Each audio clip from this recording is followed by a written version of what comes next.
பதிவில் நம்ம சுவாமி மதுரையில் எப்படி சுவாமி சுற்றி வராருன்னு பார்த்தோம். இப்போ அடுத்த பதிவில் என்ன சொல்ல போகிறோம்னா, சுவாமிக்கு எதுக்கு இத்தனை வாகனங்கள் அப்படின்னு சொல்ல போகிறோம். ஸோ ஒவ்வொரு வாகனத்தை பார்க்கும்போதும் நம்மளுக்கு ஒவ்வொரு விதமான நன்மை கிடைக்கும். எங்கள் ஊரில் சொல்லுவாங்க, சுவாமியை பார்க்கணுன்னு அவசியம் கிடையாது, திருவிழாவில் போய் 1000 தலையை பார்த்தாலே நம்மளுக்கு புண்ணியம் கிடைக்கும். நிறைய பேர் ஆற்றுல அழகர் இறங்கும்போது அழகரை பார்க்காதவங்கன்னா இருக்கிறாங்க. ஏன்னா அழகர் ஒவ்வொரு மண்டபப்படியாக தான் இருந்தால் வருவார். இருந்தாலும் அழகரை பார்க்காம வீரராகவ பெருமாளை பார்த்துட்டு அழகரை பார்த்துட்டுன்னு வீட்டுக்கு வந்தாலும் இருக்காங்க.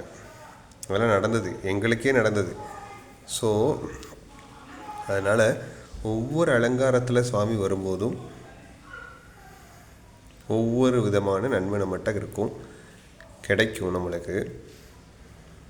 எடுத்துக்காட்டாக மதுரையில் கள்ளழகர் ஆற்றுல இறங்கும்போது குதிரை வாகனத்தில் தான் இருப்பார்.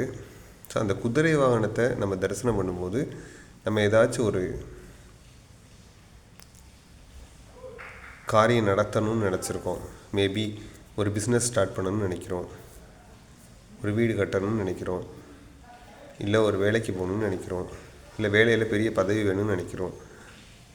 அதுக்கு எல்லாத்துக்கும் அந்த குதிரை வாகனத்தில் மேலே இருக்க சுவாமி ஹெல்ப் பண்ணுவார். இது அழகருக்கு மட்டும் கிடையாது, மீனாட்சியும் குதிரை வாகனத்தில் வருவாள், சொக்கநாதரும் குதிரை வாகனத்தில் வருவார் மதுரையில்.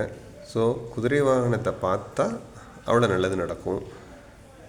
ஒவ்வொரு வாகனத்துக்கும் ஒவ்வொரு ஸ்பெஷல் இருக்குது. அதை பற்றி தான் இப்போ சொல்லலான்னு நினைக்கிறேன். நன்றி.